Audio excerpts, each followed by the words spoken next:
From the moment Edward Sallow entered the unstable frontier societies that would later form the new California Republic, the conditions that would shape him into Caesar, the feared and imposing autocrat of the Mojave, were already assembling themselves through a chain of traumas, exposures, and contradictions that would etch themselves deeply into his developing psyche and produce a man who would blend scholarship with violence, intellect with authoritarian certainty, and lofty historical ideology with the unforgiving realism of the post-war wasteland. Sallow's earliest years unfolded not in the shadow of power or military might, but within the gentle, humanitarian environment cultivated by the followers of the apocalypse, a society dedicated to education, healing, and the preservation of knowledge, where his mother,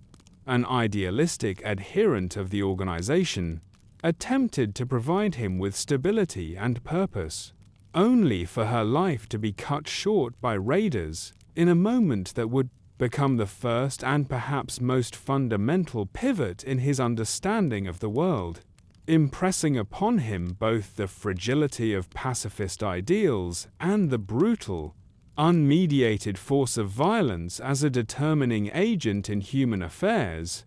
Bereft of family, and thrust into the care of the followers who took him in as something between a ward and a student, Sallow's early grief fused with the educational structure that enveloped him,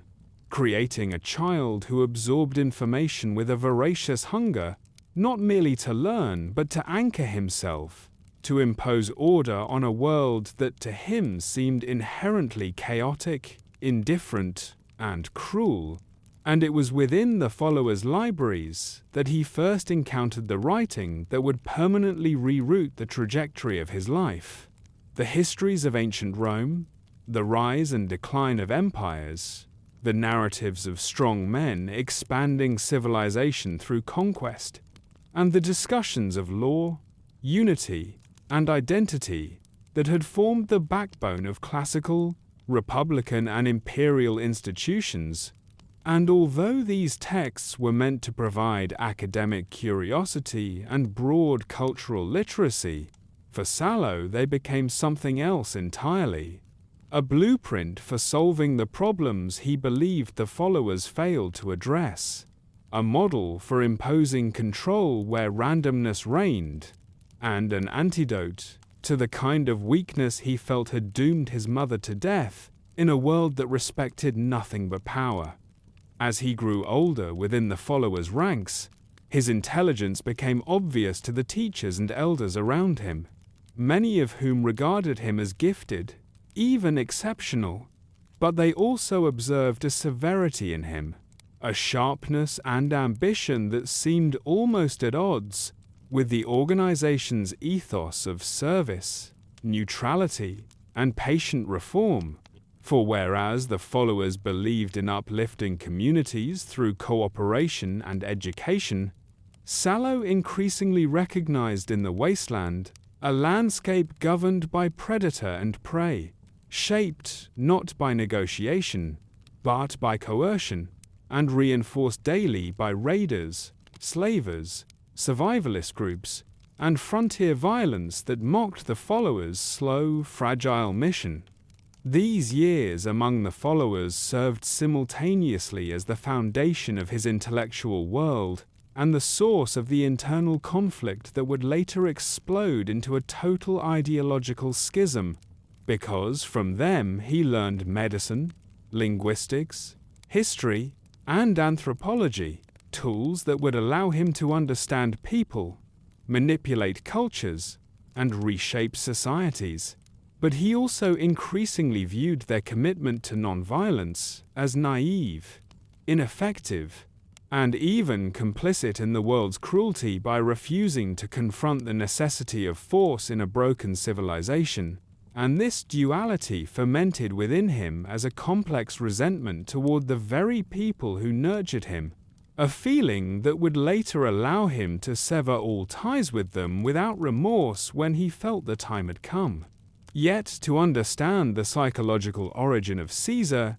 is not, merely to recount the books he read or the circumstances of his youth, but to grasp how his mind fused these elements together in response to a spiritual wound formed early by the death of his mother. For in Sallow's internal narrative, Rome did not simply represent a historical curiosity, it offered a vision of a world in which violence, when structured and ritualized, could forge order rather than chaos, where the imposition of a single, uncompromising will could protect the many,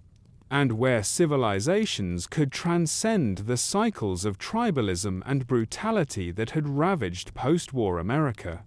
As Sallow matured into adolescence and early adulthood within the followers' orbit, he became increasingly difficult to categorize. A brilliant young man who excelled academically and absorbed languages, anthropology, and classical history with ease, yet who also carried a latent hardness, a belief that the wasteland required more than charity and education, that it needed reshaping at its core, through unyielding discipline, cultural homogenization, and the eradication of what he perceived as anarchic tribal fragmentation. And the followers, for all their insight, failed to recognize the depth of this divergence, believing instead that his sharp opinions were merely a youthful phase or the natural reaction of a traumatized child processing loss, not realizing that they were witnessing the formation of a worldview that sought not to heal the wasteland but to dominate it. This early period also introduced Sallow to the nature of symbols, myths,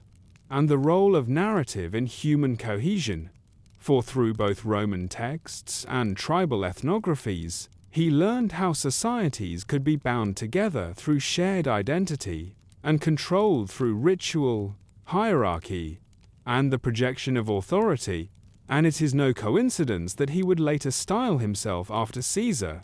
not only because he admired the consolidation of power achieved by the Roman leaders, but because he understood the psychological effect of such symbolism, recognizing that in a world where literacy was rare and cultural memory shattered, a figure invoking the grandeur of Rome could project inevitability, permanence, and destiny in a way that transcended mere charisma.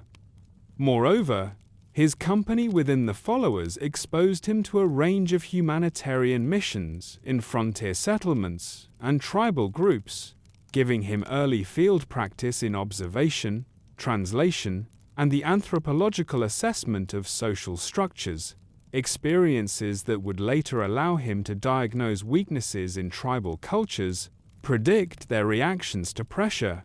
and manipulate them with precision. And although the followers hoped these missions would strengthen his empathy and reinforce their core values, the effect on Sallow was the opposite. Witnessing tribal violence, cycles of retaliation,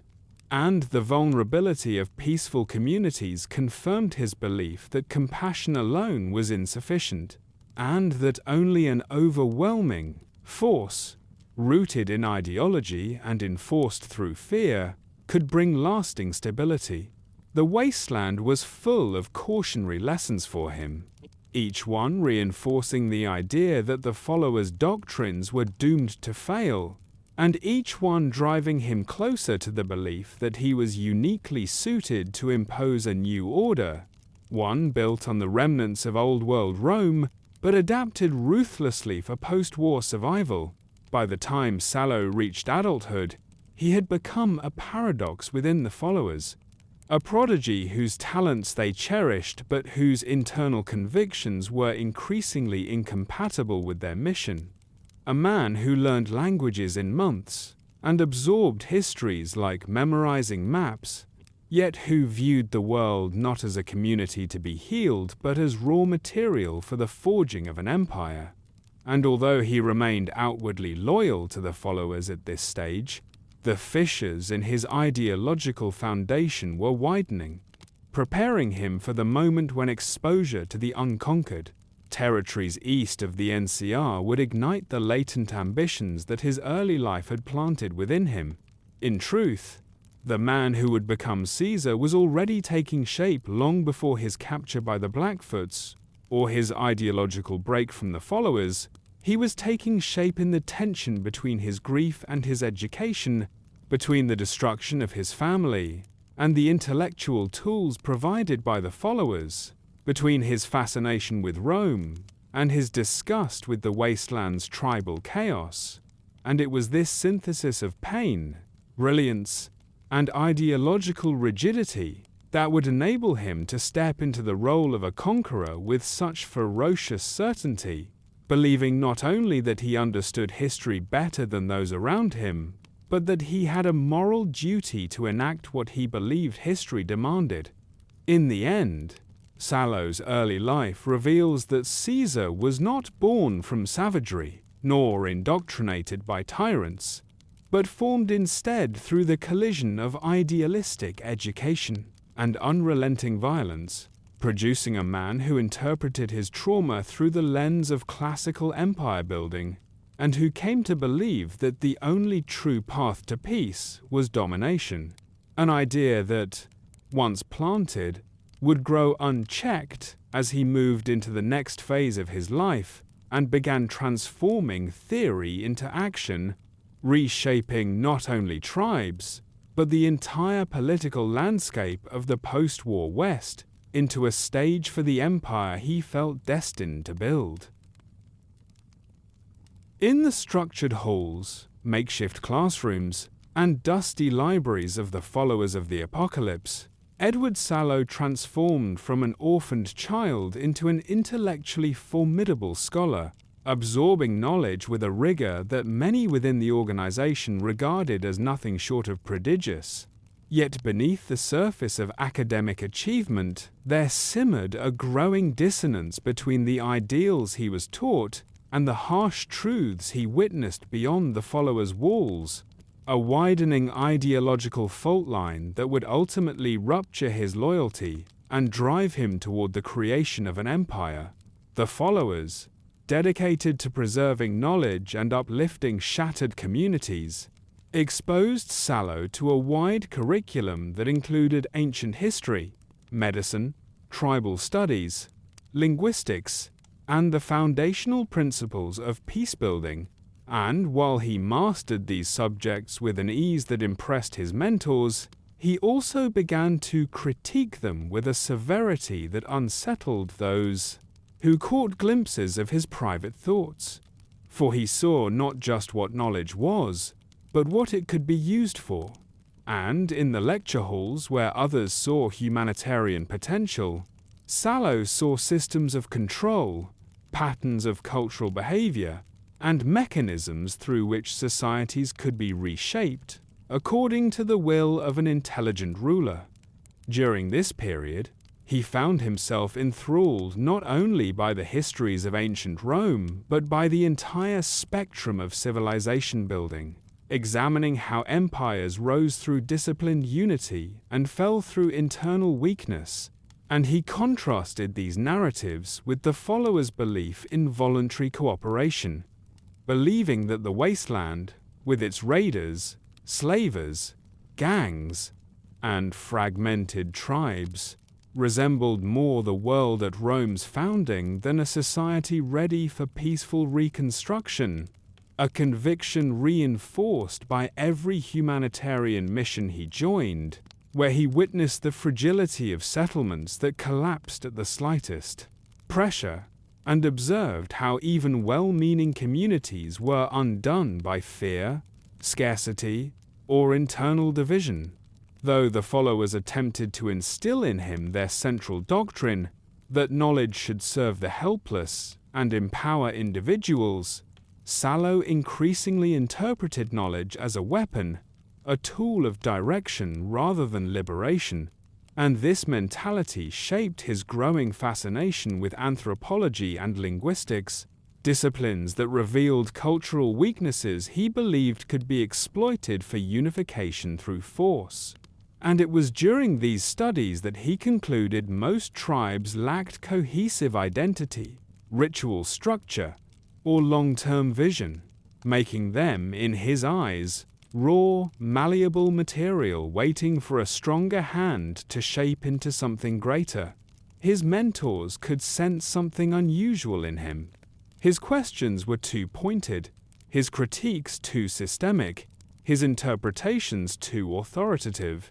as if he was less interested in understanding the world and more interested in diagnosing its faults before prescribing sweeping solutions. But the followers, accustomed to dealing with many troubled youths, misread his intensity as academic passion rather than the beginnings of a worldview seeking absolute dominance, and thus they continued to encourage his studies, exposing him to even more fields that would later become instruments in the forging of the Legion. His medical training taught him not just how to heal, but how to manipulate life and death with clinical detachment,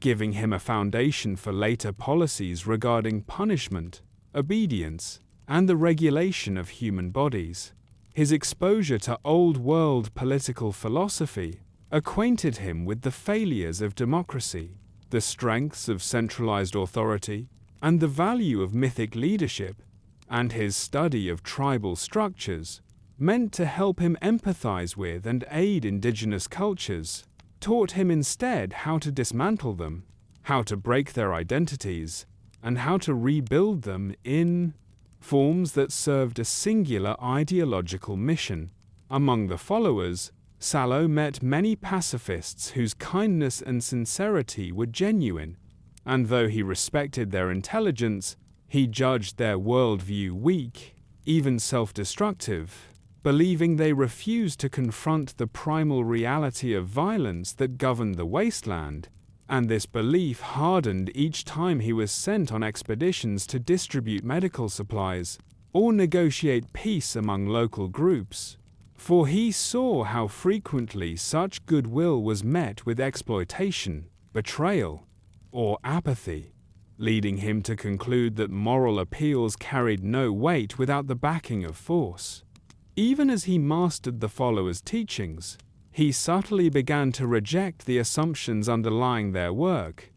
silently challenging the organization's unwavering optimism, with a growing conviction that civilization could not be rebuilt through gentle means, that the followers' strategy was akin to patching a sinking boat rather than redesigning the vessel entirely, and this tension produced moments of private frustration in which Sallow expressed, in journals or arguments with peers, a belief that the followers were clinging to an obsolete worldview unsuited for the unforgiving world that had replaced the pre-war order. Yet he bided his time, knowing he lacked the authority, the opportunity, and the material resources to implement the kind of changes he envisioned. And so he immersed himself even further in study, building a foundation of knowledge that would allow him, when the moment arrived, to act with decisive and unprecedented insight. During these years, Sallow's understanding of Rome deepened beyond surface admiration, evolving into a rigorous analytical framework through which he interpreted every social system he encountered. He saw in Rome's legions the embodiment of discipline he believed the wasteland desperately lacked. In its administrative centralization, the corrective to tribal disorganization; in its myths and symbols, the psychological tools necessary for binding disparate groups into a unified whole; and in its authoritarian structure, the means of ensuring that civilization did not collapse under the pressure of freedom wielded irresponsibly. It is crucial to understand that Sallow's attachment to Rome was not nostalgic or romantic. He did not seek to recreate Rome as it once was, but to extract from its example the principles he believed universally applicable to humanity across all eras. And in this sense, his ideology was fundamentally modern, built on a synthesis of old-world knowledge and post-war conditions, sharpened by trauma and contextualized by his experiences with the followers, who, in his view, represented everything that made humanity vulnerable.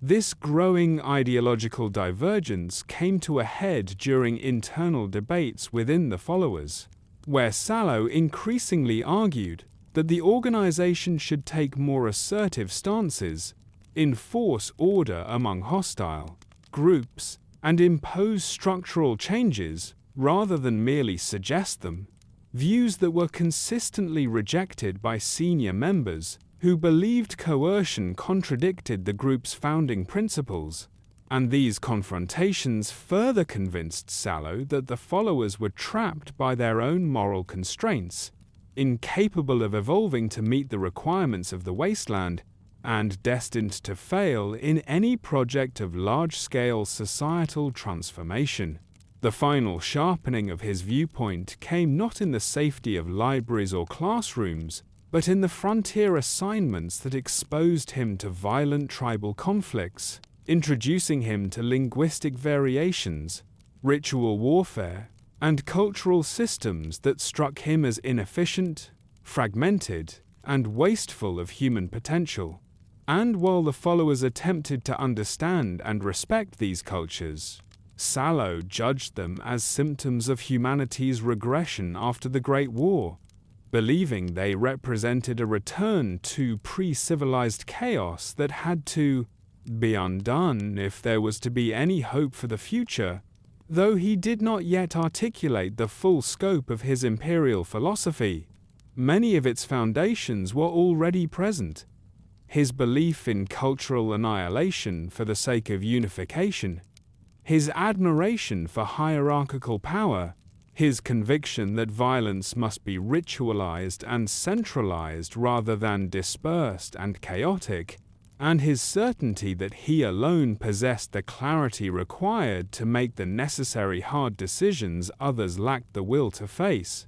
The followers' internal structure, while admirable in its egalitarian purpose, only served to reinforce Sallow's belief that consensus-based decision-making was too slow and too vulnerable to moral hesitation to wield effectively in the wasteland, and he observed repeatedly how disagreements among the organization's members led to stalled initiatives, compromised strategies, and delayed aid missions, which he interpreted as fatal weaknesses rather than the healthy deliberation the followers believed them to be. By the time Sallow was assigned to the archaeological expedition to the Grand Canyon region, an assignment intended to combine his linguistic expertise with anthropological survey work, he had already reached an internal verdict about the followers, regarding them not as the future of civilization,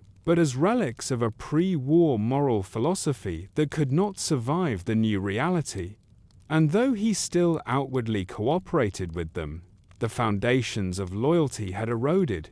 leaving within him only a pragmatic sense that the organization still had resources he could use, knowledge he could harvest, and opportunities he could leverage until he found the moment to enact his own vision.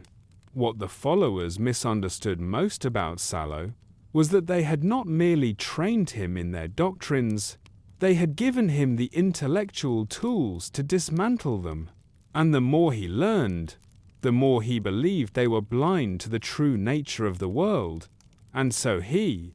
prepared himself, consciously or unconsciously, for the eventual break that would define the rest of his life, viewing his education not as a set of ethical instructions to be followed, but as a technical preparation for the vast restructuring he believed humanity required. By the time the expedition departed for the lands east of the NCR,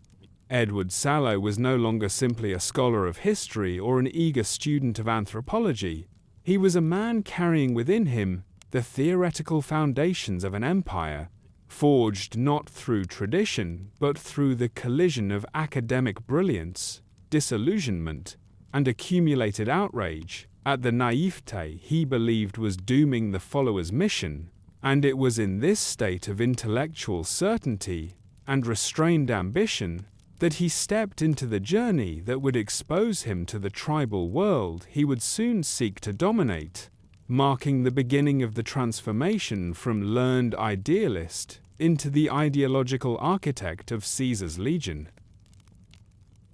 When the followers of the apocalypse assigned Edward Sallow to the archaeological and anthropological expedition east of the Grand Canyon, an endeavor meant to study tribal groups, examine cultural drift, and explore pre-war sites scattered across the Arizona frontier, they believed they were empowering a rising young scholar to engage directly with the material that had so thoroughly shaped his academic life, but in reality they were unwittingly placing him at the crossroads where theory, ambition, and harsh necessity would collide, setting in motion the chain of events that would transform him from an intellectually gifted young man into a figure who would envision himself as the architect of a new civilization. At the outset, Sallow approached the mission with an outward sense of professional enthusiasm, reviewing linguistic notes, preparing comparative frameworks, and cataloging the historical questions he hoped to answer. Yet beneath this academic veneer lay deeper motives. He saw, in the expedition, an opportunity to test his emerging beliefs about human societies, an opportunity to observe tribes in their raw, unmodified forms, and, perhaps most importantly, an opportunity to find confirmation that the fragmented, violent world of the wasteland required a guiding hand strong enough to impose order where none existed. This journey eastward took him, the missionary Oswald, and the formidable missionary and translator Joshua Graham, across terrain few within the NCR, or the followers, had ever seen firsthand, through lands dominated by diverse tribes, some nomadic, others sedentary, whose customs, languages, and conflicts provided Sallow with an unprecedented field laboratory for the ideas that had begun to germinate within him during his years of study. As the group moved deeper into the region, Sallow meticulously documented the structures of tribal societies, examining their kinship ties, warrior traditions, ritual practices, territory-based hostilities, and oral histories. And though the followers hoped such documentation would help them find peaceful methods of assistance or cultural preservation, Sallow interpreted the same information as evidence of profound dysfunction, a demonstration that humanity had regressed into a pre-civilized state marked by cycles of vengeance and decentralized power. A pattern he believed could not be corrected through negotiation or incremental reform.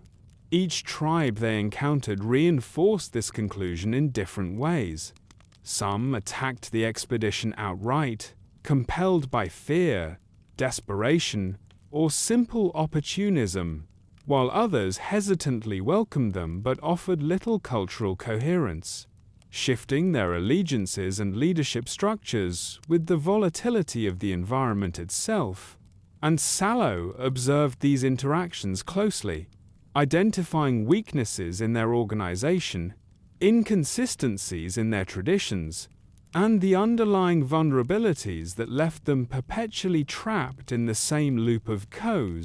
survivalist conflict. However, it was not merely the tribal groups that shaped Sallow's evolving worldview on this expedition, but the land itself, the vast, scorched remnants of pre-war civilization rising out of the desert, the ruins of cities whose bones spoke of a scale of order far greater than anything remaining in post-war America, and it was within these remnants that Sallow saw not decay, but potential, imagining how a disciplined society, guided by the principles he had extracted from Rome's history, might reclaim or surpass the achievements of the Old World.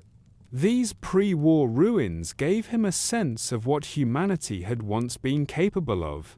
reinforcing his belief that tribal life was not a natural endpoint, but a temporary state of collapse that must be corrected through decisive intervention, and in this environment his fascination with Rome evolved from a theoretical lens into a practical model. For he saw in Rome's founding myths disparate tribes unified by force under a content, single culture, a reflection of the very landscape into which the expedition was traveling. Throughout the early stages of the mission, Sallow clashed ideologically with Joshua Graham, whose own worldview was shaped by his profound faith and a history of missionary work among difficult populations. And though Graham believed in strength, discipline, and the necessity of violence in certain circumstances, he framed these beliefs through a spiritual lens, seeking conversion rather than domination, mercy rather than transformation, while Sallow regarded such approaches as weak compromises, insufficient for forging the unified, forward-moving civilization he envisioned. The friction between the two men was subtle at first, surfacing in debates around campfires on issues such as the nature of culture, the efficacy of diplomacy, or the moral limitations of the followers' mission. But as the expedition moved deeper into increasingly hostile territory, these disagreements took on a sharper edge. For every ambush, every betrayal, every instance in which goodwill was answered with treachery seemed to validate Sallow's growing belief that pacifist or compassionate methods were untenable, and that survival required not merely defense, but the proactive restructuring of societies that threatened or undermined stability. The expedition's most significant turning point, a moment that would forever alter the trajectory of Sallow's life, occurred when the group was captured by the Blackfoot tribe, a moment that, in the followers' initial estimation, spelled certain death. For the Blackfoots were considered among the most violent and least cooperative tribes in the region, a people shaped by scarcity, warfare, and internal fragmentation, who engaged in constant conflict with neighboring groups and possessed no centralized structure capable of diplomacy. But, for Sallow, captivity was not merely a crisis, it was an opportunity.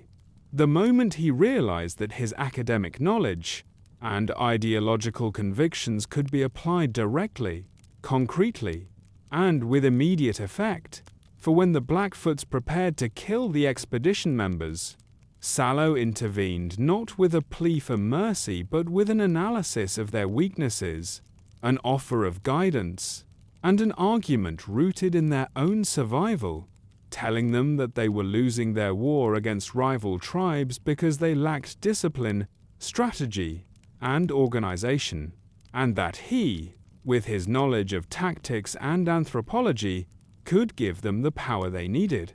This moment marked the first time Sallow transformed knowledge into authority, forging a bridge between scholarship and command that would define the rest of his life. And it was here, bound, facing death, surrounded by the chaos he had long studied, that he discovered not just the power of ideas, but the power of narrative, crafting a persona of strength and inevitability that the Blackfoots responded to with a mixture of fear, awe, and practical curiosity. During the days and weeks that followed, Sallow undertook the rapid transformation of the Blackfoot tribe, introducing them to concepts of military discipline, weapon maintenance, formation-based combat, and logistical planning. And the tribe, desperate for an advantage in their ongoing conflicts, adopted his teachings with astonishing speed, elevating him from captive to advisor and from advisor to leader, for it quickly became clear to them that his understanding of warfare exceeded not only theirs, but that of their enemies as well. For Sallow, this transformative success confirmed his most deeply held beliefs, that fragmented tribes could be molded, that cultural identities could be overwritten, and that strength, when combined with ideology, could forge unity out of chaos. The Blackfoots became his first proof of concept, the first demonstration that he could reshape a society according to his vision. And as he led them to victory against their rivals, teaching them not merely to fight but to think in terms of conquest, discipline, and absorption of defeated groups, he realized that this process, this forging of unity through dominance, was the path forward not just for one tribe, but for the entire post-war world. The expedition's original purpose, archaeology, study, documentation, had been obliterated, replaced entirely by Sallow's awakening to self-purpose. And while the followers might have hoped he would return from the mission with insights into tribal culture, he instead emerged as a man who believed he had found his destiny, not as a scholar, but as a conqueror. Deep within the Blackfoot encampments, surrounded by warriors who now regarded him with reverence bordering on worship, Sallow underwent a psychological metamorphosis, one driven not by madness but by a profound sense of clarity. He believed he had been presented with a moment in history parallel to that of Rome's early founders, and that he, armed with knowledge, discipline, and will, was uniquely positioned to shape the future of the tribes through a process of unification and cultural transformation. As weeks became months, he crafted a new identity for himself. No longer Edward Sallow, no longer a disciple of the followers, but a figure modeled after the imperial authority he had studied in childhood. A man who would soon adopt the name Caesar, not as a theatrical flourish, but as a declaration of purpose, a signal that he intended not merely to lead, but to civilize, to impose order, and to direct the course of human history in the post-war West. Thus, the expedition East, intended as a scholarly mission, became instead the crucible in which Caesar was born, marking the moment when Sallow's worldview shifted permanently from academic critique to practical empire building,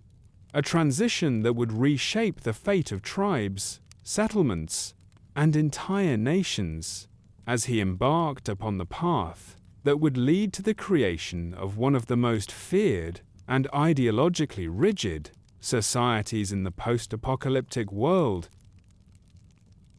When Edward Sallow was captured by the Blackfoots during what was meant to be a routine archaeological expedition with the followers of the apocalypse, the moment marked not only a violent rupture in his life, but the first true test of his theories about human behavior, social control, and the relationship between knowledge and power, because unlike the sheltered classrooms and well-meaning debates of the followers, the Blackfoots operated according to the unforgiving logic of survival, blood, and dominance. Thrust abruptly into their world, Sallow found himself surrounded by people whose ways he had studied academically, tribal societies, oral traditions, pre-modern methods of warfare, but never experienced firsthand. And the immediacy of their brutality, their constant readiness to kill or die, forced him into a psychological shift he would never undo.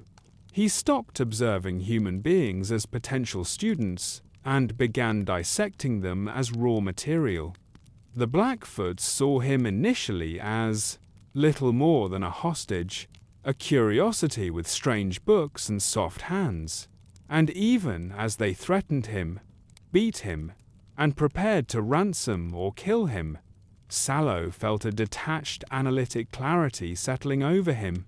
because in their crude camp, in their lack of organization, he recognized the precise weaknesses he had encountered for years among the followers: lack of structure, absence of hierarchy, short-term thinking. But here these traits were not merely ideological flaws, they were liabilities that would eventually doom the tribe if a stronger force ever encountered them. He watched their training rituals, their inconsistent discipline, their inefficient use of weapons looted or scavenged from settlements, and he saw the cracks in their war-making methods as plainly as if they were diagrams in a book. When he overheard discussions that they intended to attack a rival tribe armed with vastly superior firearms, he understood their planned assault would fail catastrophically, and in that instant the decision that would shape the rest of his life formulated itself not as moral deliberation, but as inevitability. He would intervene not to save them, not out of gratitude or mercy, but because their survival offered him a laboratory in which he could apply everything he had internalized about Rome, power, and the molding of human societies. The moment he offered his guidance to the Blackfoot leadership was a demonstration of Sallow's instinctive understanding of leverage, because rather than beg for freedom, he framed his knowledge as a weapon they could not afford to ignore. He explained the basics of maintaining firearms, the principles of ambush, the advantage of terrain, and the discipline required to prevent warriors from breaking ranks in panic. The tribe's war chief, skeptical but desperate, allowed him to instruct a handful of warriors, and when their victory against a better-armed foe stunned the Blackfoots into reverence, Sallow recognized the intoxicating power that arises when fear turns into awe. Suddenly, he was no longer a prisoner but a figure of authority, and more importantly, he sensed that these people, unlike the followers, responded not to persuasion or reasoned argument, but to displays of competence and the promise of survival through obedience. He began drilling them in formations modeled loosely after Roman infantry tactics, simplified to fit their technology and training level. He imposed standards on weapon upkeep, ration discipline, scouting patterns, and the use of psychological intimidation before battle, all of which the Blackfoots embraced because the results were immediate and undeniable. Yet beneath the veneer of practical instruction, Sallow's transformation into Caesar accelerated as he immersed himself in the process of reshaping a culture from within. He realized how pliable people became when facing extinction, how quickly they discarded old customs once a new authority proved itself through victory, and how easily myth could be manufactured when those under his command had no written language to contradict whatever history he chose to construct. He told them stories of Rome, reframed as prophecy and ancestral intention, blending fragments of fact with the allure of destiny. He invoked Caesar not as a distant historical figure, but as a spiritual predecessor whose mantle he could claim. The tribe accepted these narratives eagerly, not because they understood Rome, but because Sallow wove the idea of Rome into their identity at the precise moment when identity itself was malleable from crisis. As his influence deepened, Sallow began shaping the Blackfoot's culture with deliberate brutality, because he had already articulated to himself a principle that would define the Legion, that to unify a people, all previous loyalties must be crushed. He mandated the destruction of tribal totems, outlawed traditions that conflicted with the discipline he was introducing, and punished disobedience with ruthless consistency, recognizing that fear was not merely a tool of dominance but the foundation upon which stable order could be built. He replaced their chieftains with a hierarchy answerable only to him, reorganized warriors into centuries, and forced them to adopt new forms of communication and chain of command. Those who resisted were beaten or executed, their deaths used as lessons to ensure the tribe's transition into a martial society free from internal dissent. Yet the psychological transformation occurring within Sallow was just as profound. He was no longer the scholar observing the dynamics of power, but the architect enforcing them. And the success of his methods confirmed every belief he had developed about human nature. The Blackfoots did not argue like the followers, did not debate ethical nuances, did not fail to follow through on what they claimed to value. Instead, they listened, obeyed, and shed their former identities with increasing enthusiasm, because their new identity made them stronger. Sallow's admiration for Rome shifted into obsession during this period, not because Rome represented cultural legacy, but because it proved the universality of his conclusions. He had discovered that the structures that made Rome powerful could be replicated even in the ashes of the post-apocalyptic world, provided one had the will to erase whatever preceded them. The moment the Blackfoots began calling him Caesar was not, as some imagine, a desperate attempt to flatter him, but the natural outcome of a man who had already begun presenting himself as heir to a legacy none of his followers could fully comprehend. He embraced the title not as fantasy but as affirmation of what he had become, the culmination of a metamorphosis that began with the frustration of a brilliant child, and culminated in a leader whose authority derived from his ability to impose meaning on chaos. With victory after victory, the Blackfoots were no longer a struggling tribe but the nucleus of an empire, and Sallow no longer identified with the followers who had raised him. Their humanitarian ideals now seemed childish, their belief in consensus laughably fragile. In his captivity, he had found not imprisonment, but opportunity. And through that opportunity, he discovered that power was not simply a tool. Power was the only language humanity truly obeyed. As the Blackfoots marched under the banners he designed, chanting the name he had chosen,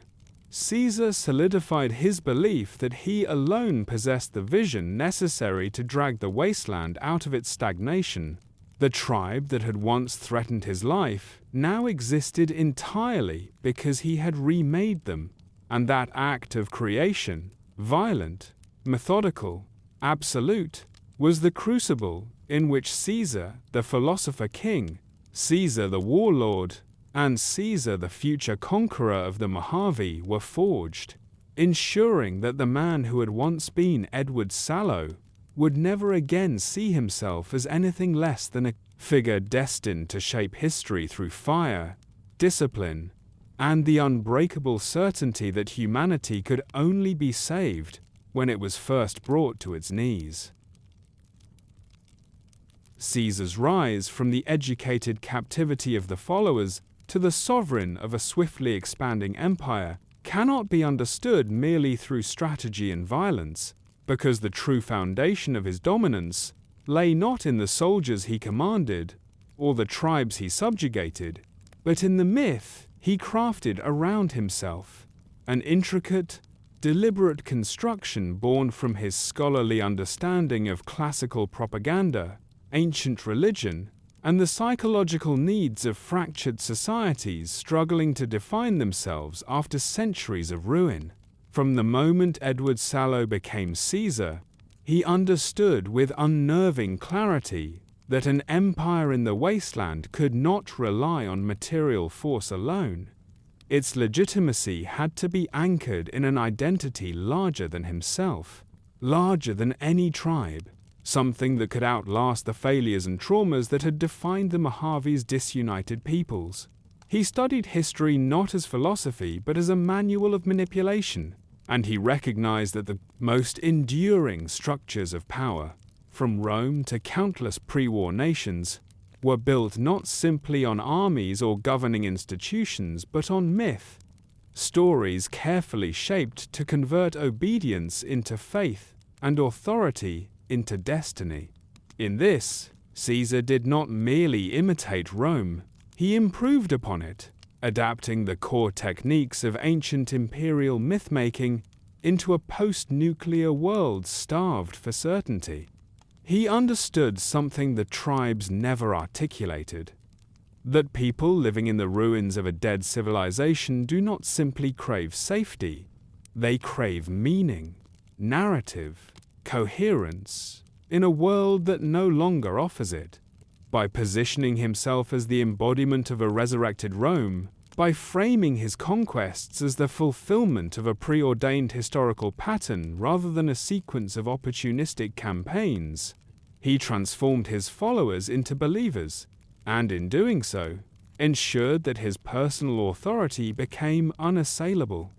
Yet Caesar's myth was not a spontaneous creation. It was a methodical project, grounded in the intellectual rigor he cultivated during his years with the followers. His understanding of religion's function in ancient societies guided his every decision, because he recognized that myths thrive where literacy is weak and history is malleable. The tribes he absorbed had no written traditions, no codified record of their past, and thus they became blank canvases upon which he could paint narratives without opposition. He deliberately destroyed their cultural artifacts not simply to erase rival identities, but to replace them with a new foundation, him. Every tribe that joined the legion underwent a process that was part indoctrination, part psychological reshaping. As Caesar introduced simplified allegories about the fall of pre-war civilization,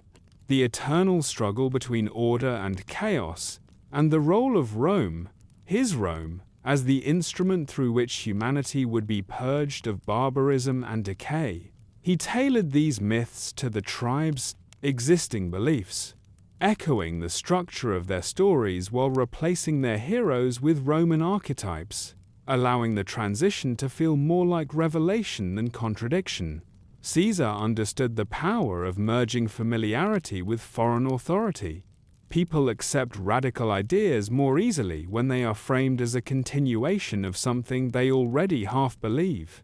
In constructing himself as a godlike figure, Caesar relied heavily on his mastery of symbols, realizing that even the most illiterate societies respond instinctively to images that suggest permanence and destiny. He revived Roman iconography not because the tribes understood its historical significance, but because the symbols themselves invoked awe. The bull standard, the red banner, the stylized representation of Mars, and his own name inscribed on armor and command tents.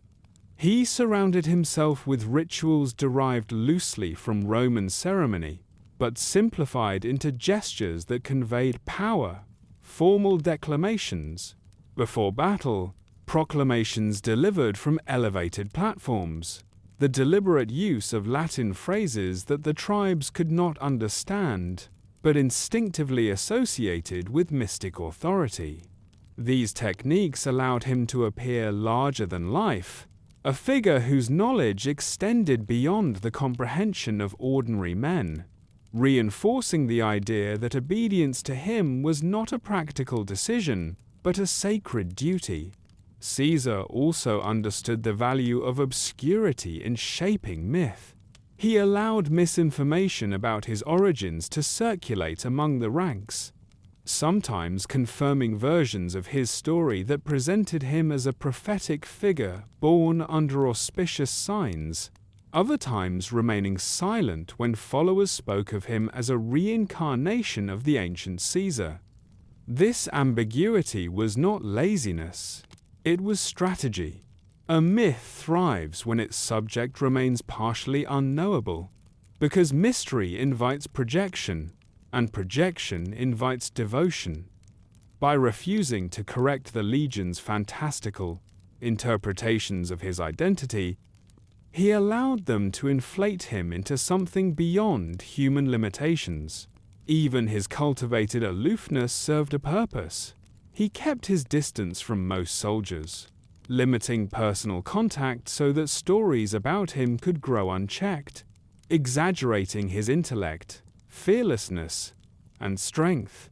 The less his followers saw of his humanity, the more they believed in his divinity. Integral to his myth-making was his manipulation of language. Caesar spoke often of civilization, unity, and destiny, terms chosen not for their precision, but for their emotional resonance. To tribes who had lived for generations without a sense of collective purpose, these words carried a seductive promise. Caesar knew that people who feel part of something grand are more willing to sacrifice, obey, and endure hardship. He invoked Rome's historical legacy as if it were their inheritance, reframing submission to him not as coerced obedience but as participation in a world-spanning narrative in which they were now the chosen instruments of rebirth. In this way, Caesar offered his followers something the Mojave could not,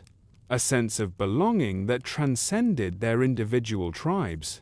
The legion's soldiers were forbidden from clinging to their old identities, not only because those identities threatened unity, but because they prevented emotional dependence on Caesar's vision. By erasing the past, he ensured they saw no future without him. Caesar's myth was further strengthened by his calculated use of controlled brutality. He understood the psychology of spectacle as well as any classical emperor,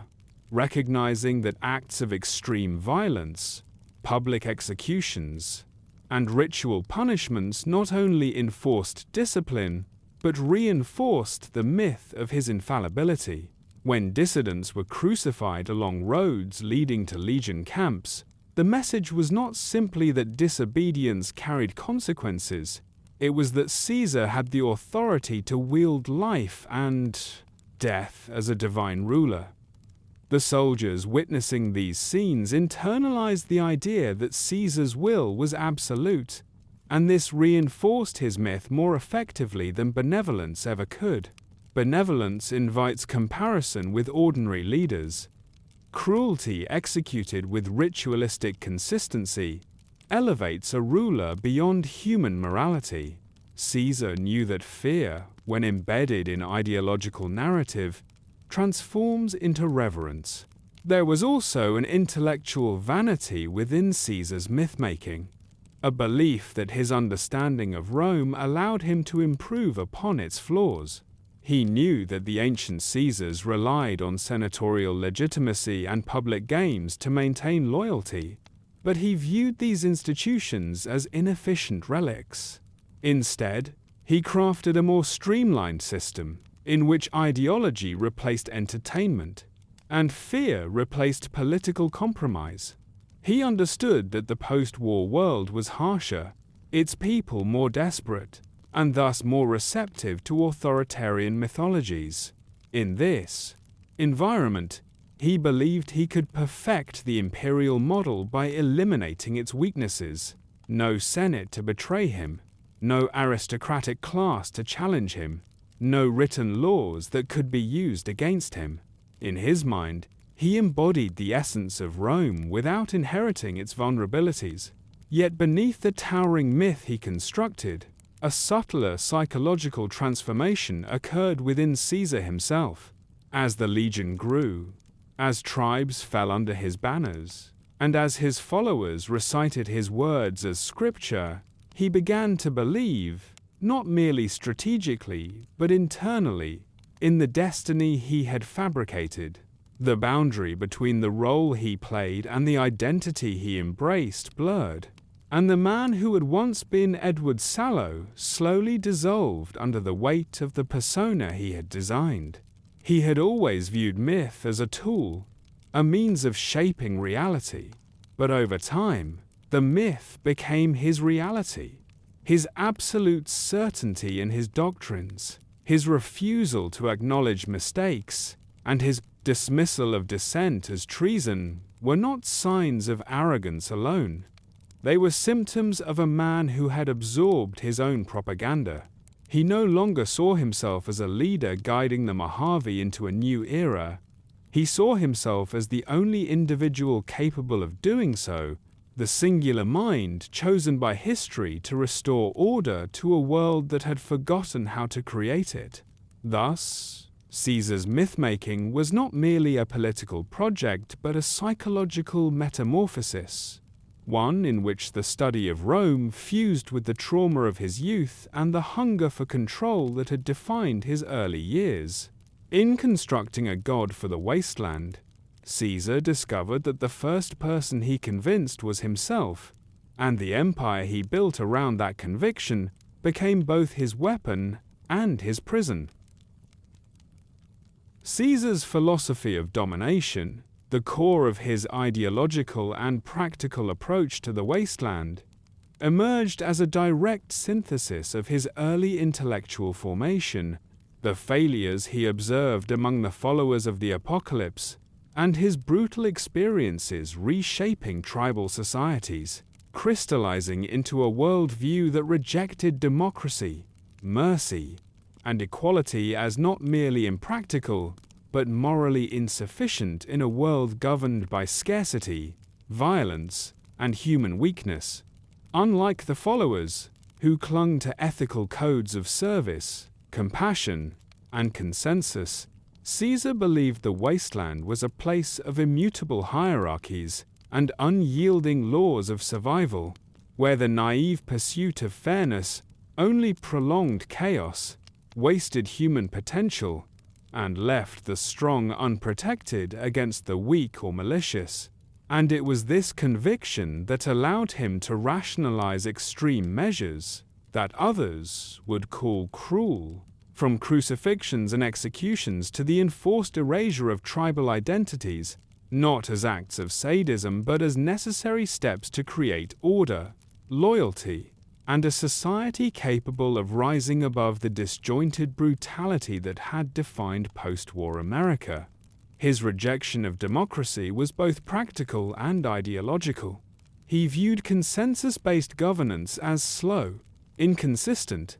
and fundamentally unable to produce decisive outcomes in the unpredictable conditions of the wasteland, reasoning that the endless debates, compromises, and moral hesitations he had witnessed within the followers and later observed among tribal councils would inevitably result in failure, and in contrast, he saw centralized authority rooted in clear hierarchy, ritualized obedience, and the unquestioned primacy of a single vision as the only method by which communities could be stabilized, militarized, and ultimately molded into instruments of his will, a conclusion reinforced repeatedly during his captivity among the Blackfoots when unilateral decision-making and coercive power proved infinitely more effective than negotiation in producing results that ensured both survival and victory over rivals. Alongside his rejection of democratic processes, Caesar's philosophical framework dismissed mercy as a guiding principle, considering it a luxury available only to societies secure enough to absorb occasional lapses in discipline without catastrophic consequence. And since the tribes and settlements he sought to govern had been fractured by war, resource scarcity, and endemic violence, he reasoned that leniency would invite rebellion, subversion, and weakness, whereas swift, absolute punishment created predictable behavior, instilled fear, and reinforced hierarchy, transforming obedience into internalized ideology rather than mere compliance, and every act of ritualized cruelty, from the crucifixion of enemies to the execution of traitors,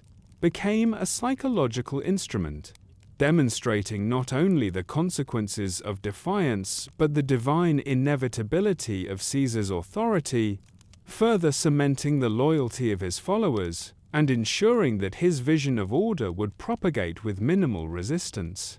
Equality, the final principle Caesar rejected, was an anathema to the structure he imposed, because he believed that human nature was fundamentally hierarchical, with natural leaders, natural warriors, and natural subordinates, and that any attempt to impose artificial parity in rights, status, or influence would undermine the cohesion, discipline, and effectiveness of the legion, leaving it vulnerable to internal decay, factionalism, and inefficiency, and so he deliberately engineered a system of rigid social stratification, in which every individual knew their place. Roles were enforced through both ritual and violence, and advancement required not negotiation or entitlement, but demonstrated capability, obedience, and alignment with the ideological vision he embodied, ensuring that loyalty and competence, not birthright or equality, determined influence. Caesar's philosophical commitment to domination was inseparable from his understanding of history and human behavior, for he constantly drew upon the lessons of ancient Rome, pre-war empires, and his field experiences among tribes to justify the necessity of centralized coercive authority. Empires, he concluded, endure not because they are fair or merciful, but because they cultivate order through the disciplined imposition of a single vision. And by merging this historical insight with the practical methods he had perfected among the Blackfoots, he created a model of society in which the ideological, military, and social components reinforced one another, producing a culture capable of sustained expansion, strict adherence to law, and the transformation of individuals from autonomous actors into instruments of a unified purpose. The practical implications of this philosophy were evident in the structure of the legion itself, where soldiers were trained to obey without question. Personal histories were overwritten by collective identity, and dissent was treated as existential threat.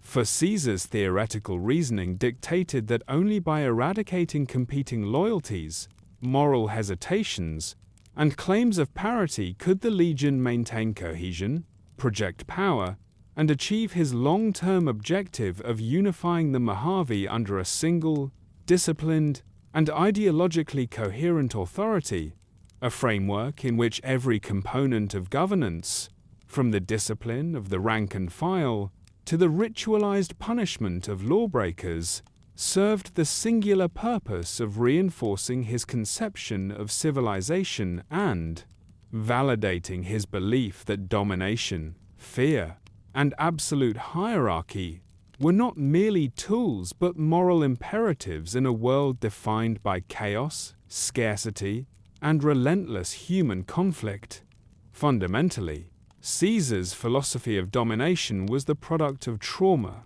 intellect, observation, and ambition fused into an uncompromising doctrine, one that allowed him to see the wasteland not as a collection of independent groups or moral subjects, but as a series of malleable systems to be reshaped through violence, ritual, and ideology, and in doing so, he constructed a civilization in which morality was inseparable from effectiveness, mercy a liability, equality a threat, and power, centralized, disciplined, and mythologically sanctioned, the ultimate arbiter of order, obedience, and historical destiny, making the man who had once been Edward Sallow the embodiment of the principle that in a world stripped of pre-war structures, survival, authority, and the ability to impose vision are the highest and most unchallengeable forms of justice. The construction of the legion was not simply an exercise in conquest, nor merely a display of brute force, but a painstaking, deliberate project in which Caesar merged ideology, ritual, and governance to convert chaotic, fractured tribes into a disciplined, cohesive society entirely dedicated to his vision, because he recognized that raw victory alone could never sustain power, and that true authority required the systematic reordering of identity, law, and behavior. Following the lessons of his captivity among the Blackfoots, Caesar applied a dual strategy of coercion and indoctrination, first subjugating tribes through decisive, often ritualized violence, and then reshaping the survivors' culture to internalize obedience and erase previous loyalties, so that the conquered were no longer autonomous actors, but extensions of the legion's military, ideological, and administrative framework. Tribal leaders were systematically replaced with centurions, or officers chosen for loyalty and competence, breaking traditional lines of succession and creating a meritocratic hierarchy, while warriors were retrained into centuries, adopting formations, discipline, and tactics derived from Roman precedent but simplified for practicality, fostering cohesion, efficiency, and a sense of shared identity. Civilians were also absorbed into this system, their labor, knowledge, and daily activity redirected to serve the needs of the military apparatus, while ritualized ceremonies, symbolic acts, and the constant presence of myth reinforced the ideological structure, ensuring that obedience became psychologically internalized rather than externally enforced. Punishment played a central role in shaping behavior, for Caesar understood that fear, ritualized and predictable, could transform both soldiers and civilians into willing participants in the social order,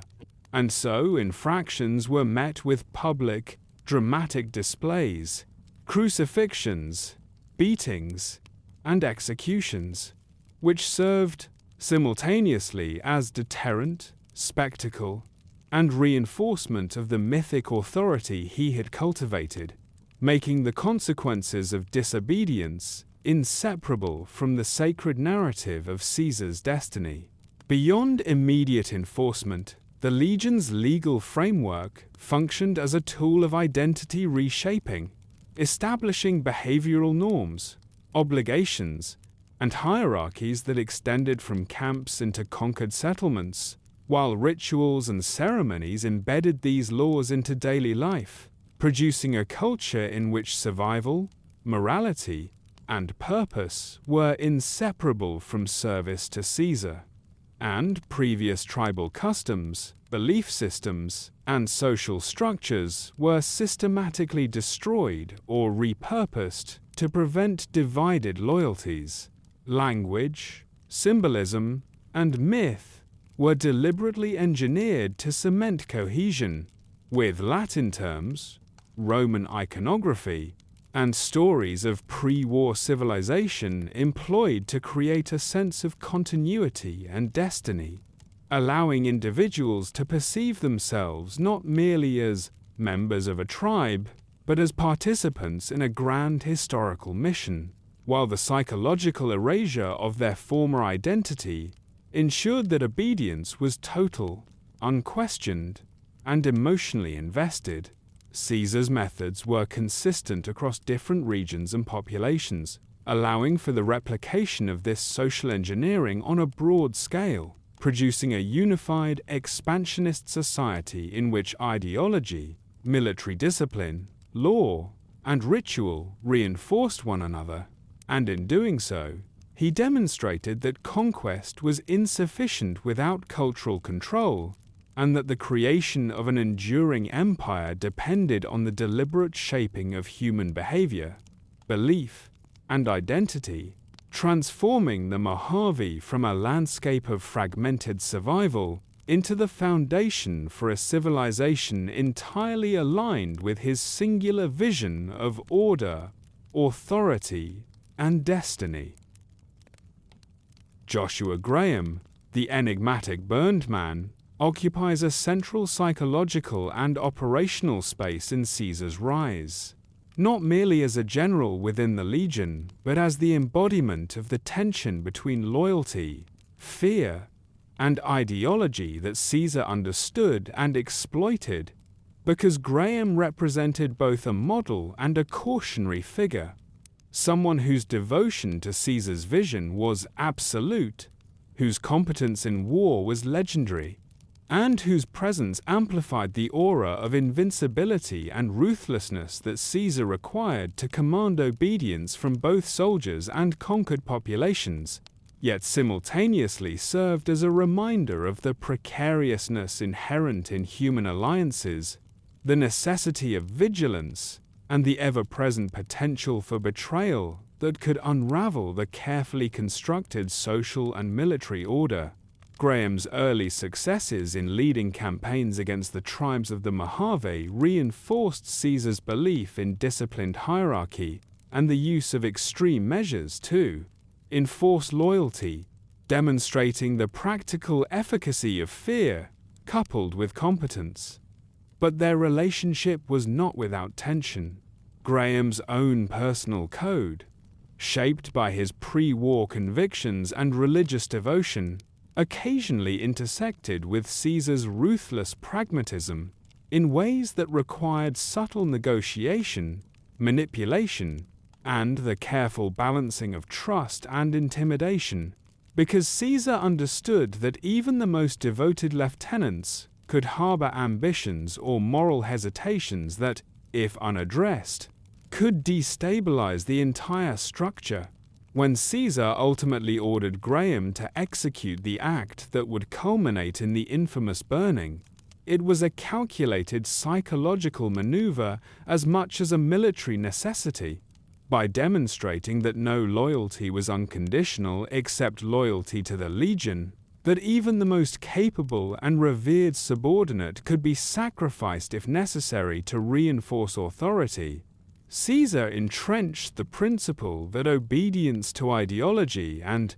hierarchy superseded personal relationships, morality, or sentiment, transforming fear into both a tool of governance and an instrument of myth-making. Since Graham's survival and subsequent transformation into the burned man itself became a symbol of the consequences of opposition, the resilience of human survival, and the terrifying reach of Caesar's judgment, the relationship with Graham also illuminates Caesar's psychological strategy of creating larger-than-life lieutenants, men whose personal prowess and ruthlessness projected his own power across the Mojave and reduced the need for his direct presence in every conflict. By delegating authority to a figure like Graham, Caesar could extend his influence while simultaneously instilling fear, modeling obedience, and showcasing the tangible results of his ideology in action, demonstrating that the legion's order and supremacy were maintained not by charisma alone, but through a carefully orchestrated network of exemplary subordinates. Yet Graham's story also served as a psychological mirror for Caesar, reflecting both the efficacy and the limitations of his methods. Even a man of exceptional skill, devotion, and ferocity could become a living warning, a testament to the brutal calculations necessary to sustain a hierarchical, fear-based society, and the precarious balance between utility and danger in empowering individuals whose strength, if unchecked, might rival the authority of their creator. This dynamic of fear, loyalty, and calculated ruthlessness became a recurring motif in Caesar's leadership philosophy, influencing not only how he deployed military resources, but how he structured the legion itself, embedding the principle that power must be absolute, obedience unquestionable, and dissent crushed or co-opted into a lesson that transcended individual campaigns and shaped the identity of the legionary as a member of a totalitarian, expansionist state. Through the lens of Graham's influence, one sees the interplay between personal psychology, ideological rigor, and the practical imperatives of empire building, illustrating that Caesar's genius and terror derived as much from his ability to manipulate, inspire, and intimidate key individuals as from his own direct decisions, and that the creation of the legion required the careful calibration of authority, fear, and competence among both subordinates and followers, ensuring that the Mojave came to understand, through myth and reality alike, that the reach of Caesar's will was absolute and the consequences of defiance eternal. Caesar's cultivation of extraordinarily brutal lieutenants, epitomized by Titus Lanius, exemplifies his understanding that the projection of absolute power is not solely achieved through personal presence, but through intermediaries whose fearsome reputation enforces obedience, extends authority, and psychologically binds subordinates to a system that transcends individual survival. Because Lanius served as both instrument and symbol, a living manifestation of the consequences of disobedience, the inevitability of the legion's judgment, and the uncompromising execution of Caesar's ideology in action. In shaping leaders like Lanius, Caesar employed a deliberate strategy, selecting men whose physical prowess, unflinching ruthlessness, and apparent lack of moral restraint created a palpable aura of terror, ensuring that their deeds reinforced both the mythology of the legion and the internalized obedience of soldiers and conquered populations alike. For when such lieutenants act, they embody the principles Caesar espouses, making abstract ideology visible through fear, discipline, and exemplary violence. Lanius's campaigns, marked by indiscriminate slaughter and rigid adherence to Caesar's hierarchical vision, were carefully designed to demonstrate the legion's supremacy, both to external enemies and to its own members, reinforcing the psychological hierarchy by showing that obedience yields survival and utility, while deviation invites annihilation. In this way, Lanius functions as a psychological conduit, translating Caesar's will into tangible, visceral consequences that educate, intimidate, and unify simultaneously. The deliberate cultivation of such figures also reveals Caesar's understanding of the distance required between ruler and ruled, for he recognized that his own authority must remain untouchable, semi-mythical, and morally inscrutable, whereas lieutenants like Lanius could absorb the immediate, visible consequences of brutality, becoming human embodiments of fear while shielding Caesar from the perception of direct cruelty, a separation that maintained both the myth of divine or infallible leadership and the operational efficiency of extreme punishment. Moreover, Caesar's psychological strategy in empowering such lieutenants relied on the paradox of controlled fear. Lanius was allowed, and expected, to instill terror, but his loyalty was absolute, bound by both ideological indoctrination and the recognition that his power derived entirely from Caesar's sanction. Teaching soldiers that might without authorization was meaningless, while sanctioned brutality became a moral and practical instrument of order. This dynamic extended beyond battlefield application into the cultural and administrative functioning of the legion,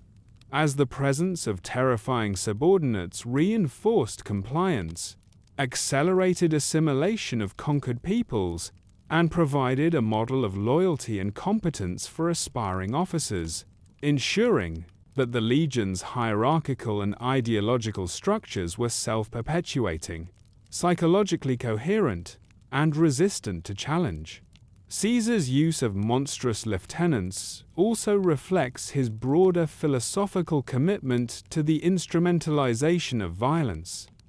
the transformation of fear into obedience, and the necessity of intermediaries to enforce a system in which absolute order must be maintained across vast, fragmented, and potentially unruly populations. By delegating the visible exercise of terror to figures like Lanius, Caesar could extend both his reach and his influence while preserving the integrity of his own myth, demonstrating that the effectiveness of the legion rested not merely on the presence of a single leader, but on the careful orchestration of fear, competence, and loyalty across multiple tiers of command.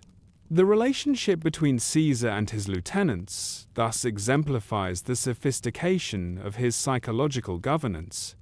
Authority, myth, and violence are interwoven to produce obedience and cohesion, while distance, delegation, and the creation of symbolic monsters ensure that the ruler's ideological and operational control remains unassailable, embedding a culture in which power is absolute, fear is disciplined,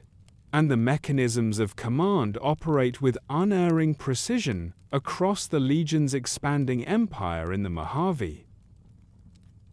Caesar's conception of social order was inseparable from his rigid, patriarchal view of gender, in which women were assigned narrowly defined roles, stripped of autonomy, and subordinated entirely to the needs of the legion and its hierarchy, because he believed that the cohesion, stability, and expansion of his empire required not only the absolute loyalty of men but the elimination of any competing social or moral claims that could disrupt discipline or hierarchy. In this system, women were largely treated as property, assigned to domestic, reproductive, or auxiliary roles, and subjected to the same ideological indoctrination that governed the behavior of men, ensuring that even in their subordination they contributed to the perpetuation of Caesar's vision, internalizing their status as part of a broader moral and operational framework in which obedience to authority, utility, and survival were paramount. This rigid structuring reflected Caesar's broader philosophical commitments, rooted in his study of Roman civilization and his interpretation of human nature as inherently hierarchical, because he concluded that social equality, female autonomy, or the disruption of clearly delineated roles would introduce unpredictability, weaken discipline, and threaten the ideological coherence that allowed the legion to function as a cohesive, expansionist society, making control over gender both a practical and moral imperative within his worldview. Women within the legion's territories were often allocated according to their perceived utility, serving as caretakers, laborers, or consorts to maintain social and reproductive order, and their behavior was policed through both ideology and ritual, reinforcing the narrative that compliance was essential to survival, social integration, and alignment with Caesar's historical vision, while dissent or resistance was punished severely as a threat to both the moral and functional stability of the state. Caesar's regulation of gender also reinforced male loyalty and hierarchy, because by monopolizing control over women, he ensured that male warriors remained focused on duty, obedience, and expansion rather than personal ambition or distraction, creating a militarized society in which the incentives, punishments, and rewards of behavior were tightly linked to both ideology and social function. This ideological framework extended to conquered tribes, where existing gender norms were often radically restructured to align with the legion's principles, erasing previous customs, reassigning roles, and enforcing obedience through ritual, intimidation, and integration into the labor and military apparatus, demonstrating that Caesar's vision of civilization required not only the subjugation of men but the absolute reordering of social and familial relationships to reinforce centralized authority. In Caesar's philosophy, women's subordination was justified not merely by tradition or convenience, but by the belief that hierarchical social structures mirrored the natural order, strengthened cohesion, and facilitated the creation of a disciplined, expansionist state capable of imposing its will on both internal populations and external enemies, reflecting his broader commitment to domination, obedience, and the instrumentalization of every aspect of human life toward the perpetuation of his empire. By controlling gender relations, codifying roles, and enforcing compliance through a combination of ideology, ritual, and fear, Caesar ensured that the legion's social order was internally consistent, resistant to challenge, and fully subordinated to the objectives of conquest, discipline, and historical destiny, embedding the principle that every individual, regardless of sex, had a defined function within the machinery of empire, and that deviation from this role constituted both moral and practical threat to the survival and expansion of civilization as Caesar defined it. Beneath the brutality, myth-making, and rigid hierarchy of the legion lies a vision that is both radical and strangely idealistic.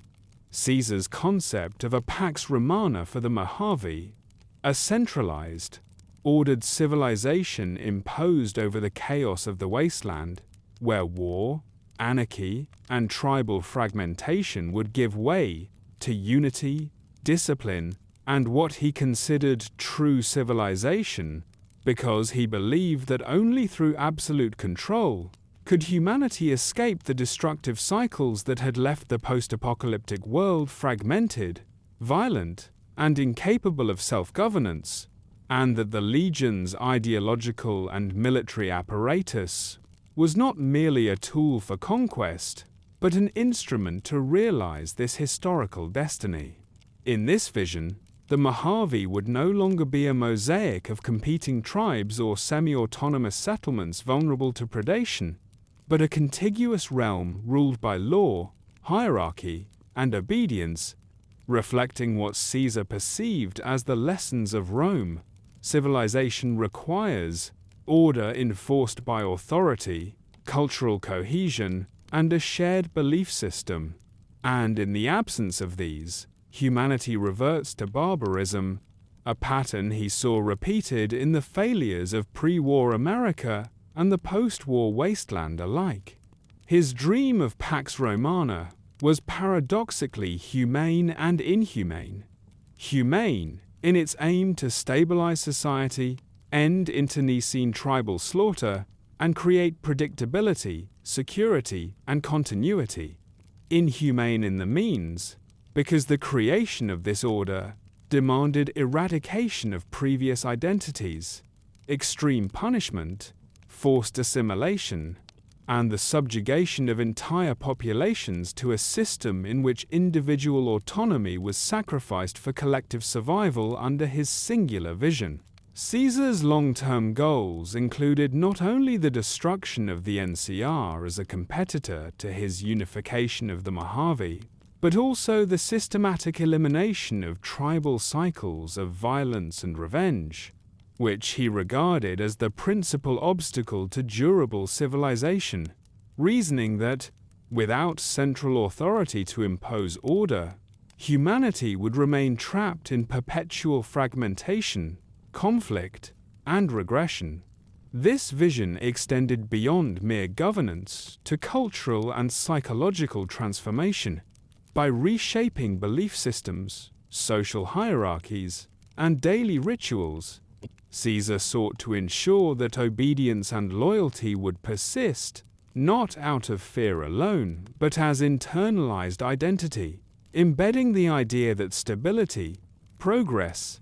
and historical destiny were inseparable from subordination to his ideology. The Pax Romana of Caesar was also framed as a moral project, reflecting his conviction that human nature required guidance, and that morality itself could be codified through obedience to centralized authority, rigorous discipline, and the suppression of personal ambition in favor of the collective good defined by the legion, a vision that paradoxically conflated tyranny with ethical governance. In Caesar's mind, his empire was the antidote to chaos, a mechanism through which human societies could finally transcend the destructive tendencies that had characterized both the pre-war and post-war worlds, and he envisioned a Mojave in which rebellion, lawlessness, and tribalism were not merely suppressed, but structurally eliminated, producing a society that would endure, expand, and fulfill a historical mandate for order, civilization, and unity. While his methods were brutal and often morally indefensible, the underlying logic of his vision reveals a complex combination of historical knowledge, ideological ambition, and psychological insight, demonstrating that Caesar's tyranny was not merely personal ambition, but an attempted solution to a world he viewed as inherently broken, a solution that fused myth, military power, and social engineering into a singular, terrifyingly coherent vision of human civilization under absolute authority. Even the most meticulously constructed empires and meticulously cultivated myths are vulnerable to the fragility of the human body, and Caesar's confrontation with his own mortality through the progression of his brain tumor introduces a profound tension into the narrative of his life and ideology, because the man who had prided himself on absolute control, disciplined foresight,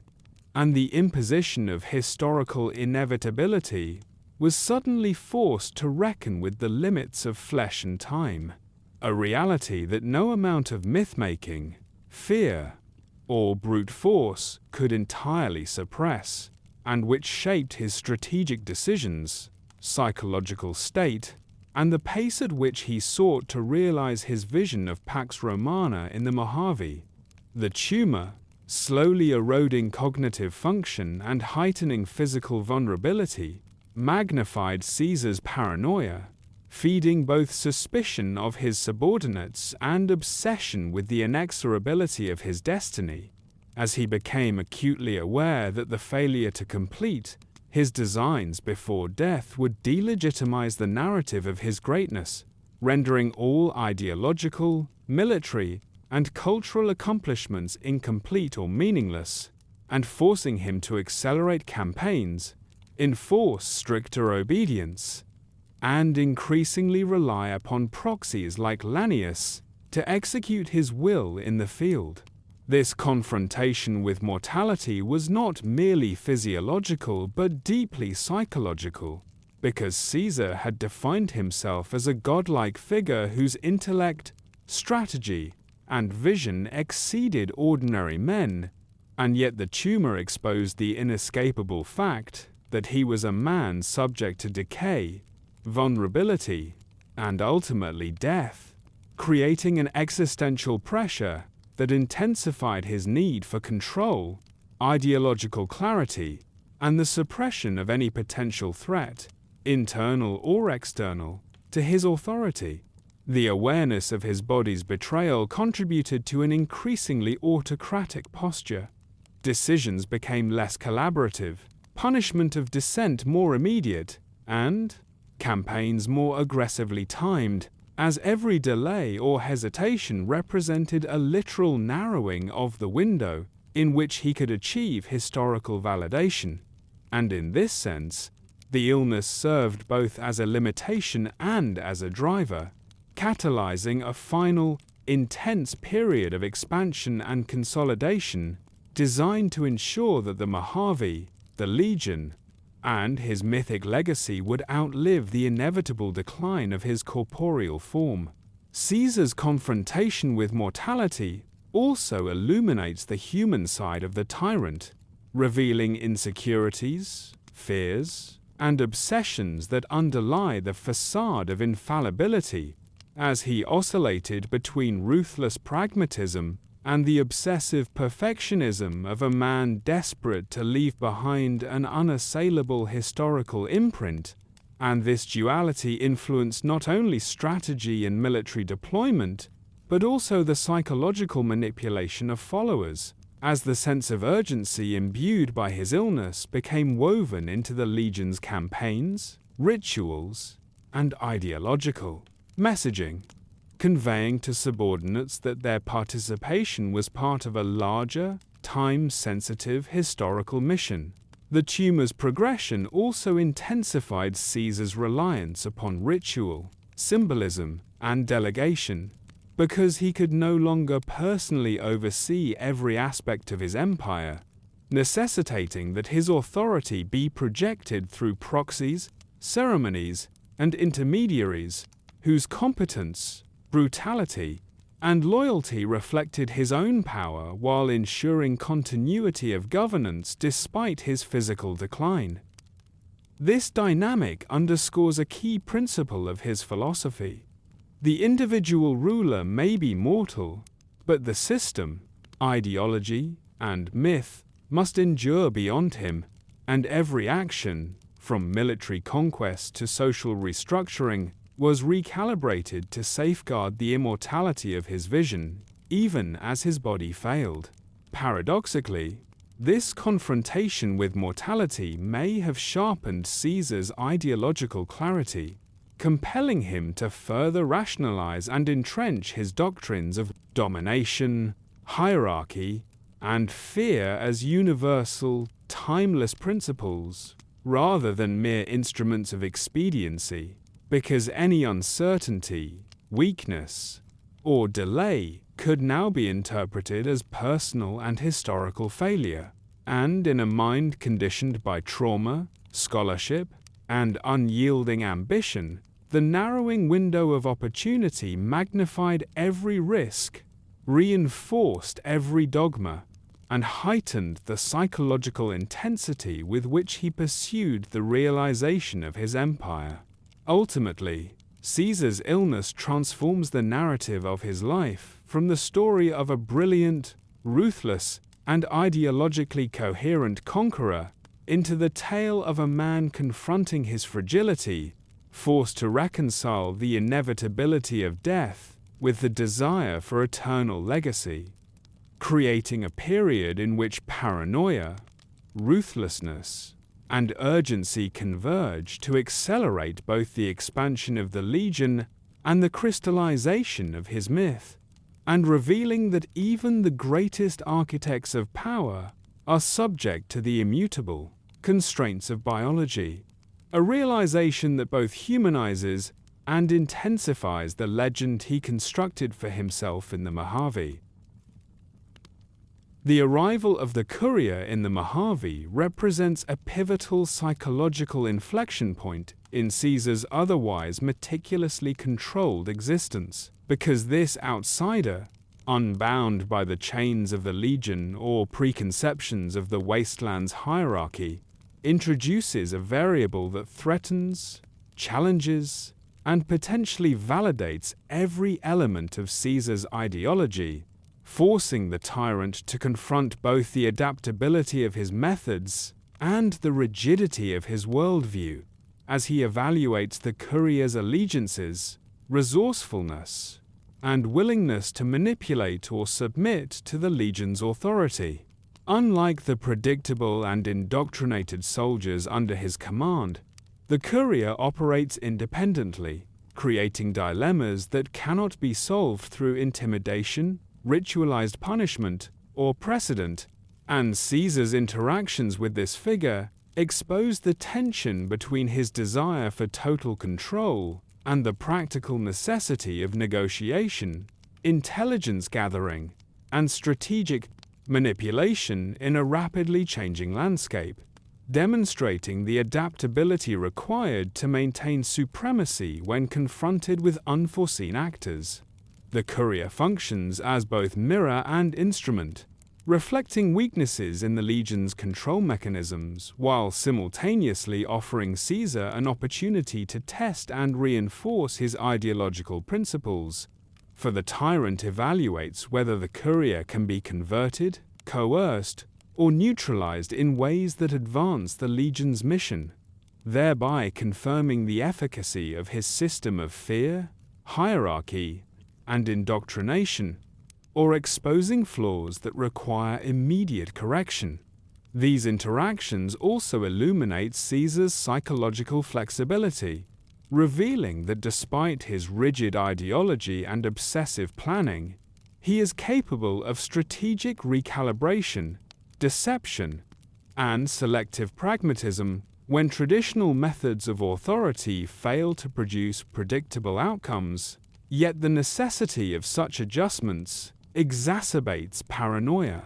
increases suspicion of subordinates, and reinforces his awareness of mortality and the fragility of carefully constructed control. The Courier's role as catalyst extends beyond tactical concerns into philosophical reflection, forcing Caesar to consider the limits of his methods, the universality of his doctrines, and the adaptability of human nature outside the constraints of the legion, raising questions about loyalty, obedience, and the capacity for independent agency, and testing the strength of his ideological narrative against a living embodiment of unpredictability.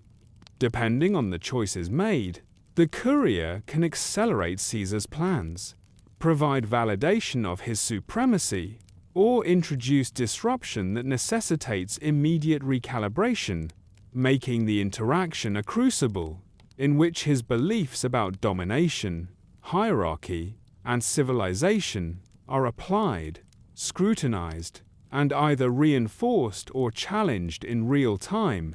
reflecting the delicate balance between ideological absolutism and the practical demands of empire. Psychologically, the presence of the Courier heightens Caesar's sense of urgency, reinforcing the pressures imposed by his illness, and compels him to confront contingencies that he would otherwise dismiss or delegate, illustrating that even the most controlling of tyrants must occasionally adapt to forces beyond their immediate comprehension, and that the exercise of power is inseparable from the awareness of limits, uncertainty, and the agency of others. In essence, the Courier operates as both adversary and validation mechanism, a dynamic that crystallizes the interplay between ideology, pragmatism, and human unpredictability within Caesar's worldview, demonstrating that even a meticulously planned and ruthlessly enforced system of domination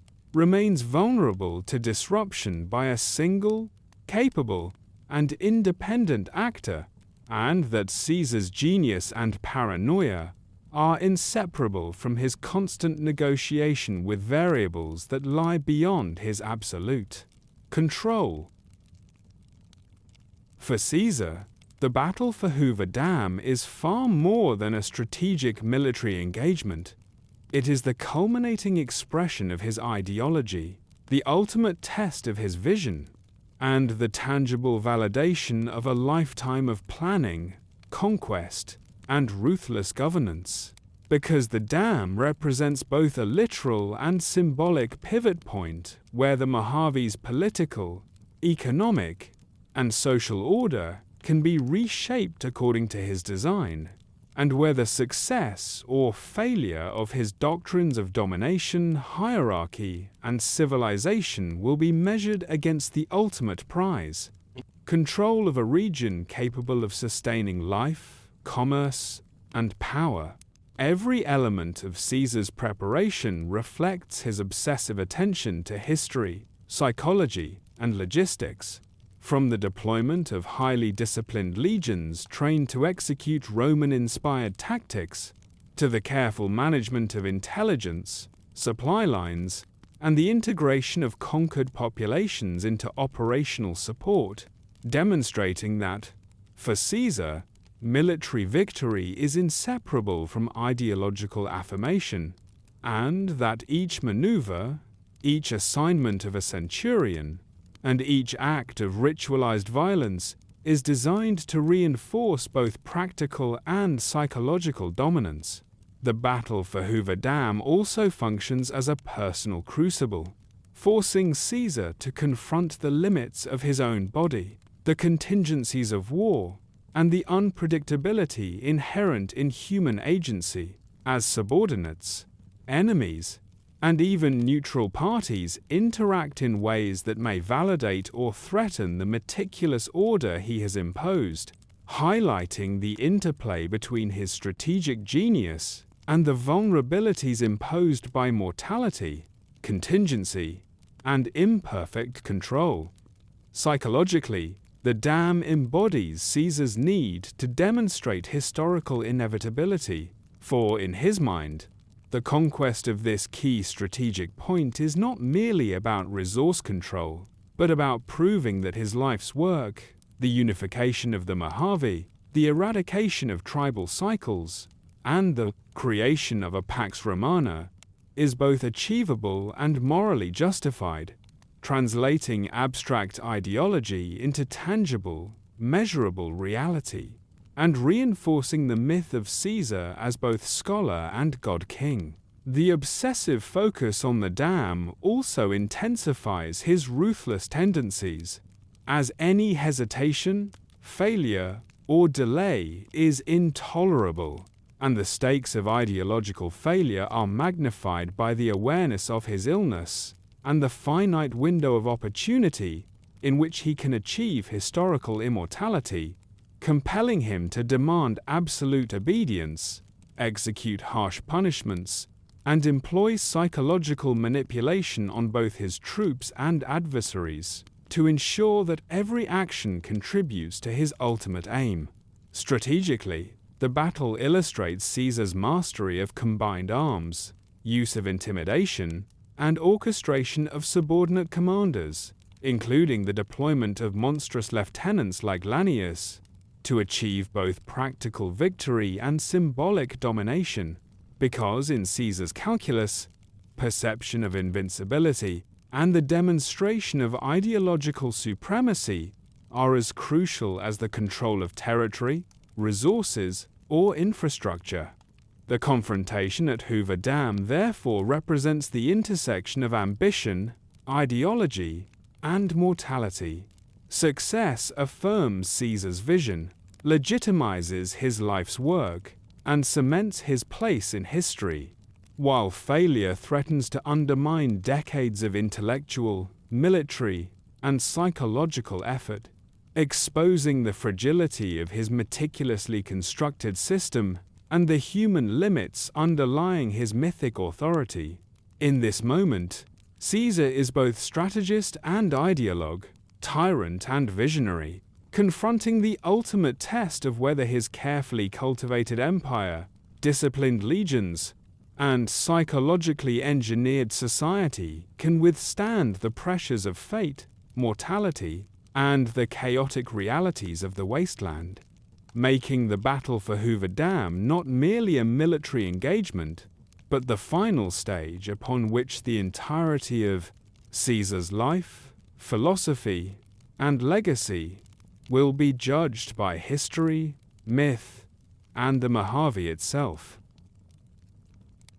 When evaluating Caesar beyond the meticulously constructed myths, ideological rigidity, and ruthless conquest, a complex portrait emerges of a man who was at once scholar, tyrant, visionary, and cautionary figure, because Sallow's life reflects the collision of intellect, trauma, ambition, and mortality, producing a personality capable of extraordinary insight into human behavior, historical patterns, and societal organization, yet equally capable of extraordinary cruelty, obsession, and moral detachment in the service of an idealized vision of order, civilization, and destiny. Beneath the armor of myth-making and the machinery of the legion lies a man shaped by formative losses, classical study, and exposure to a world fractured by violence and decay,